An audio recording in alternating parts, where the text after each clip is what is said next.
ને એમ થયું દાવજીનું ચરિત્ર સંભળાયું સુખદેવજીએ, તો શું મારા ભગવાનનું ચરિત્ર હવે કંઈ બાકી નથી રહ્યું? નહીં નહીં, હજી મને ભગવાનના ચરિત્ર સાંભળતા તૃપ્તિ નથી થઈ.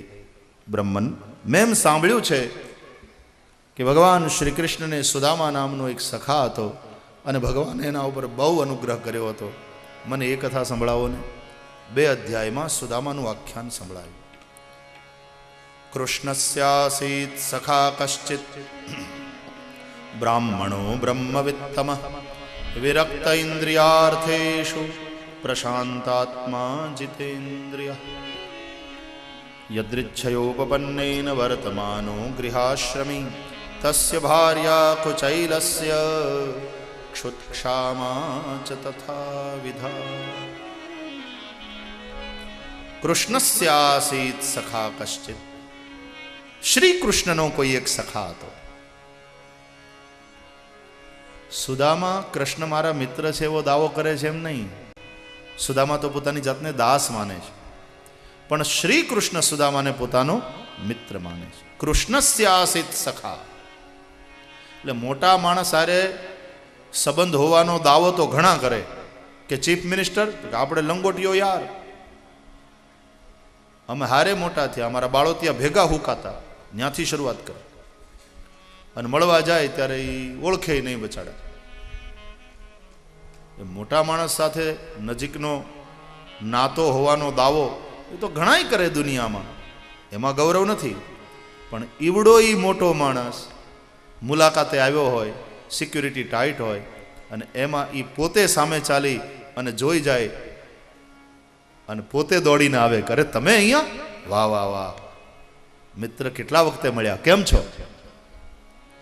અને પોતે ગળામાં હાથ નાખી અને બીજા બધાને ઓળખાણ આપે કે આ મારો લંગોટીયો યાર. ત્યાં સંબંધનું ગૌરવ છે. એમ અહીંયા સ્વયં શ્રી કૃષ્ણે સુદામાને અપનાવ્યા, પોતાના આસન ઉપર બેસાડ્યા, સુદામાના ચરણ ધોયા અને સુદામાની પૂજા કરી. આમાં સંબંધનું ગૌરવ છે. સુદામા કંઈક ગામમાં, પોતાના ગામમાં ડીંગ મારતા નહોતા ફરતા કે દ્વારકા વાળો આપણો લંગોટીયો યાર, નહીં. સંબંધનું ગૌરવ આમાં છે. કૃષ્ણસ્યાસીત સખા કશ્ચિત. કોઈ એક સખા હતો શ્રી કૃષ્ણનો, બ્રાહ્મણ હતો.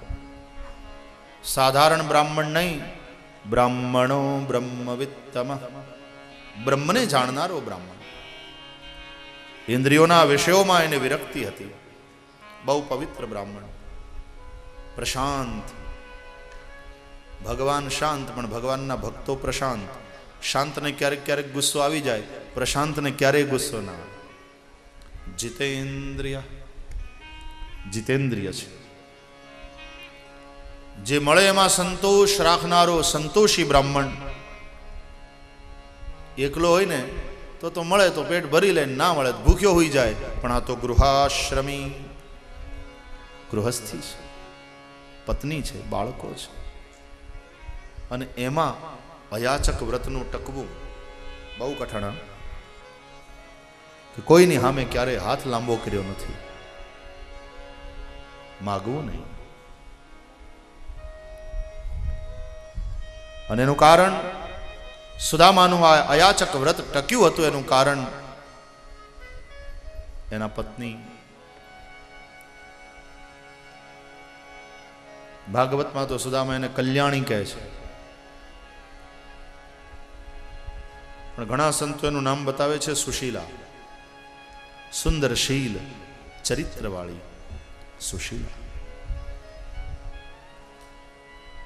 એવી સમજદાર અને એવી સહનશીલ,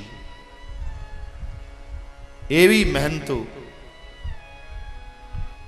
અને એને લઈને સુદામદેવનું અયાચક વ્રત ટક્યું છે.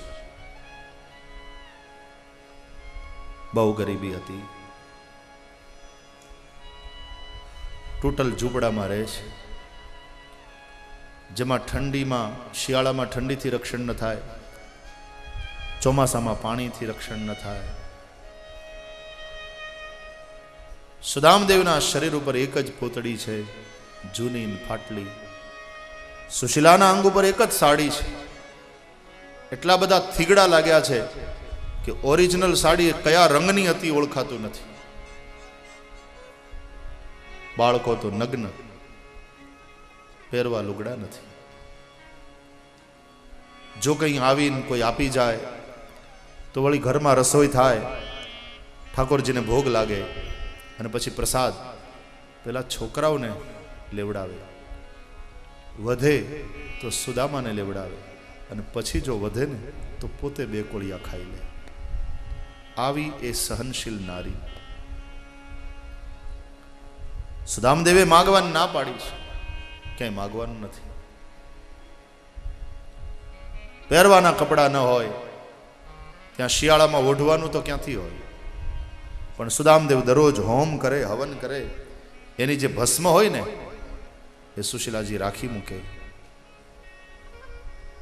રાતના જ્યારે છોકરા હુઈ જાય ત્યારે હુંડલાના હુંડલા ભસ્મ એ છોકરાઓની માથે નાખી, મોઢું રાખે બહાર અને આખું શરીર બાકીનું રાખમાં દાંટી દે. એમ ઠંડીથી છોકરાઓની રક્ષા કરવાનો પ્રયાસ કરે છે. ક્યારેક છોકરા ભૂખ્યા થયા હોય, ઘરમાં કંઈ હોય નહીં, હાંડલું ચડાવે ચૂલે, એમાં પાણી નાખે, ચૂલો પેટાવે અને ડોયો ફેરવતા રહે. છોકરાઓ ભૂખ લાગી છે, ભૂખ લાગી છે કરતા રડતા હોય અને આ મા એમ કે બેટા થઈ જાય એટલે આપવું, થઈ જાય એટલે આપવું, ભૂખ લાગી છે, ભૂખ લાગી છે કહેતા કહેતા છોકરાઓ રડતા રડતા હુઈ જાય. ત્યારે સુશીલા આંખના આંસુ લૂછી ચૂલાનું અગ્નિ બુઝાવે, હાંડલાને નીચે ઉતારે. આંધણ તો મૂક્યું પણ એમાં નાખવા માટે લોટ નથી. એકવાર ઘણા બધા સમય સુધી કંઈ આવ્યું નહીં ઘરમાં, છોકરાઓ ભૂખ્યા છે. સુશીલાજીને ચિંતા થઈ, જો આમને આમ રહેશે તો એકાદ બે છોકરા ભૂખમાં મરી જશે, ઓછા થઈ જશે. સુદામદેવ ગાયત્રીનો જપ કરતા હતા, ત્યાં આવ્યા સુશીલાજી. એમને હાથ જોડી ઊભા રહ્યા. માળા કરે છે ને, વચ્ચે વિક્ષેપ નથી કરવો. એક માળા પૂરી થઈ, આંખે લગાડી અને સુદામદેવ બોલ્યા, દેવી બોલો, શું કામ હતું? સુશીલાજી બોલ્યા, નાથ, ઘણા દિવસથી કંઈ ખાવા મળ્યું નથી, છોકરાઓ ભૂખ્યા છે, એકાદ મરી જશે. સુદામદેવ બોલ્યા, જેવી દ્વારકાનાથની ઈચ્છા. એ બધું જાણે છે. સુશીલાએ કહ્યું, પણ એ દ્વારકાનાથ આપને મિત્ર માને છે, આપ જાઓ ને.